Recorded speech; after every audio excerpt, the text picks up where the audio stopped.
নমস্কার বন্ধুরা, মেঘার সাথে বাঙালিয়ানার আরও একটি নতুন পর্বে আপনাদের সবাইকে স্বাগত। আশা করি আপনারা সবাই খুব ভালো আছেন এবং সুস্থ আছেন। আমরাও সকলে খুব ভালো আছি। আজকের পর্বে শেয়ার করছি দারুণ সুস্বাদু আলু মশলা স্যান্ডউইচের রেসিপি।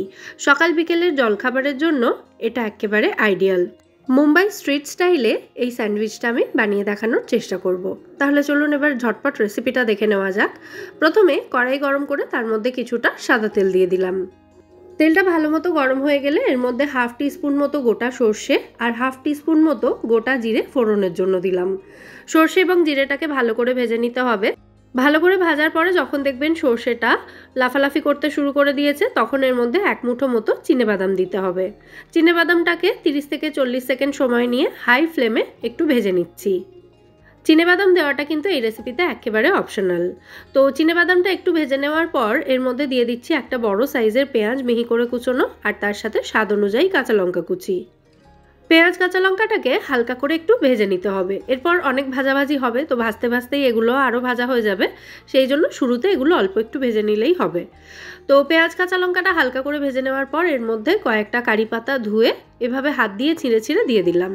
এই আলু মশলাটা আপনারা একেবারে নিজেদের মতো করে তৈরি করে নিতে পারেন, মানে যা যা আমি দিয়েছি সব কিছুই যে দিতে হবে সেরকম কিন্তু কোনো ব্যাপার নেই। তো যাই হোক, আরও কিছুক্ষণ ভেজে নেওয়ার পর এর মধ্যে দিয়ে দিলাম মটরশুঁটি। কয়েকদিন আগে আপনাদের সঙ্গে আমি যে মটরশুঁটি সংরক্ষণ করে রাখার ভিডিওটা শেয়ার করেছিলাম, সেখান থেকেই কিছুটা মটরশুঁটি আজকে আমি ব্যবহার করেছি। তো ওই মটরশুঁটিগুলো যেহেতু ভাপানো ছিল, তাই জাস্ট ফ্রিজ থেকে বের করে 10 মিনিট আমি জলে ভিজিয়ে রেখেছিলাম, আর তারপরে ডিরেক্টলি এর মধ্যে দিয়ে দিয়েছি। তো মটরশুঁটিটা দেওয়ার সাথে সাথেই এর মধ্যে দিয়ে দিলাম স্বাদ অনুযায়ী নুন, 1/4 চা চামচ হলুদ গুঁড়ো, হাফ চা চামচ মতো দিয়েছি কাশ্মীরি লঙ্কা গুঁড়ো কালারের জন্য, 1/4 চা চামচ মতো আমচুর পাউডার, একটু ভাজা জিরে শুকনো লঙ্কার গুঁড়ো, আর একটু জ্যাগারি পাউডার দিয়েছি, মানে একটু মিষ্টি দিতে হবে। আপনারা চিনিও ব্যবহার করতে পারেন। এই আলু মশলাটা একটু চটপাটা হলে স্যান্ডউইচের টেস্টও কিন্তু অনেকটা বাড়বে।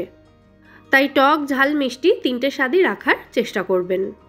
লঙ্কা তো দিয়েইছি, তার সাথে টকের জন্য আমচুর পাউডার আর অল্প একটু মিষ্টিও দিয়েছি। যাই হোক, মটরশুঁটিগুলো একটু ম্যাশ করে দিয়েছি স্প্যাচুলা দিয়ে চেপে চেপেই। তারপর এর মধ্যে সেদ্ধ করে রাখা আলুগুলো দিয়ে দিচ্ছি। আমি এখানে 3টে মাঝারি সাইজের আলু নিয়েছি। নুনটা চাইলে আপনারা আলুটা দেওয়ার পর অ্যাড করতে পারেন, তাহলে নুনের পরিমাণটা বুঝতে সুবিধা হবে। যাই হোক, সমস্ত কিছু দেওয়া হয়ে গেছে এখানে। এবার সব কিছু একসাথে খুব ভালো করে নাড়াচাড়া করে মিশিয়ে এটাকে 2 থেকে 2.5 মিনিট মতো রান্না করে নিলাম। তারপর নামানোর আগে এক মুঠো মতো ধনেপাতা কুচি ছড়িয়ে আবারও ভালো করে মিশিয়ে নামিয়ে নেব। আমাদের আলুর মশলা কিন্তু এখানে একেবারে রেডি।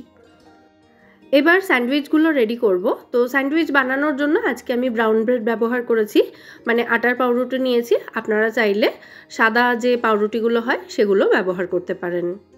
আর পাউরুটি ছাড়াও এখানে নিয়েছি আমি কিছুটা গ্রিন চাটনি।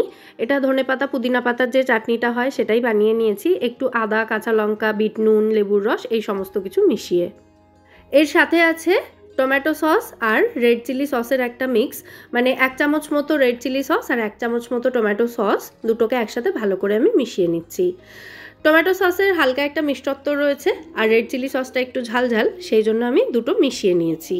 স্যান্ডউইচগুলো গ্রিল করার জন্য অল্প একটু বাটার রেখেছি।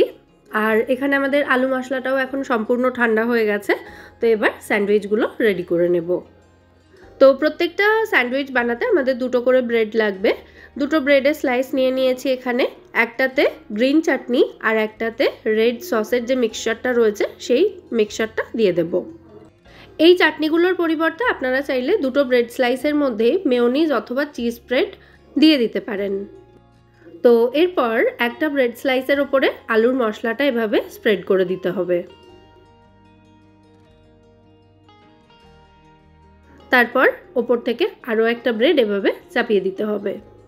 আলু মশলাটা দেওয়ার পর আপনারা একটা চিজের স্লাইসও দিতে পারেন। আমি পরে স্যান্ডউইচটা সেভাবে তৈরি করে দেখিয়ে দেব। এবার আমি এই স্যান্ডউইচটাকে একটা ছুরির সাহায্যে মাঝখান থেকে 2 টুকরো করে কেটে নিচ্ছি। আপনারা চাইলে গ্রিল বা টোস্ট করার পরেও কেটে নিতে পারেন। আমি আগেই কেটে নিলাম, তারপর এটাকে টোস্ট করব। স্যান্ডউইচগুলোকে গ্রিল করার জন্য আমি এরকম একটা গ্রিল প্যান ব্যবহার করছি। তবে আপনাদের কাছে যদি এটা না থাকে, আপনারা নর্মাল তাওয়া বা কড়াইতেও কিন্তু স্যান্ডউইচগুলোকে গ্রিল করে নিতে পারেন। গ্রিল প্যানটা ভালো করে গরম করে নেওয়ার পর এর মধ্যে ব্রাশের সাহায্যে অল্প একটু বাটার লাগিয়ে দিয়েছি। তারপর দিয়ে দিয়েছি স্যান্ডউইচটা। তো তো লো টু মিডিয়াম ফ্লেমে এটাকে 1 থেকে 1.5 মিনিট করে এক এক পিঠ রাখলেই কিন্তু সুন্দর গ্রিল বা টোস্ট হয়ে যাবে।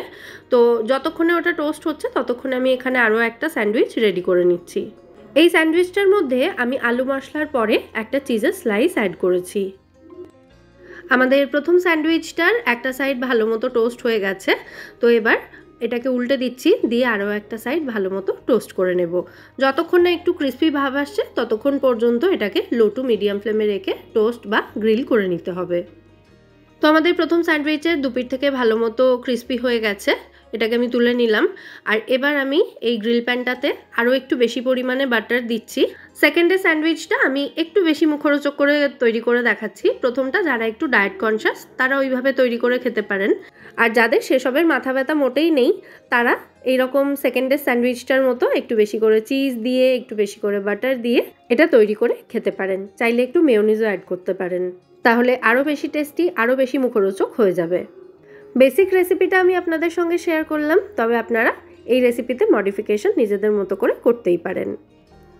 যাই হোক, কথা বলতে বলতে দেখুন আমাদের দুটো স্যান্ডউইচই এখানে একেবারে রেডি হয়ে গেছে। এগুলোকে আমি প্লেটের মধ্যে তুলে নিচ্ছি। একটা কাঁটা চামচের সাহায্যে স্যান্ডউইচগুলোতে একটু এভাবে আমি আওয়াজ শুনিয়ে দিচ্ছি, তাহলেই বুঝতে পারবেন আপনারা স্যান্ডউইচগুলো কতটা সুন্দর ক্রিস্পি হয়েছে। বাটার দিন বা না দিন ভালো করে টোস্ট করলেই কিন্তু এরকম সুন্দর ক্রিস্পি হবে। তাহলে আজকের এই আলু মশলা স্যান্ডউইচের রেসিপি যদি ভালো লেগে থাকে ভিডিওটাকে বরাবরের মতো একটা লাইক এবং শেয়ার করে দেওয়ার অনুরোধ রইল। আজকের মতো এখানেই বিদায় নিচ্ছি, আবার দেখা হবে পরের পর্বে। সবাই সুস্থ থাকবেন, ভালো থাকবেন এবং সবাইকে খুব ভালো রাখবেন। নমস্কার।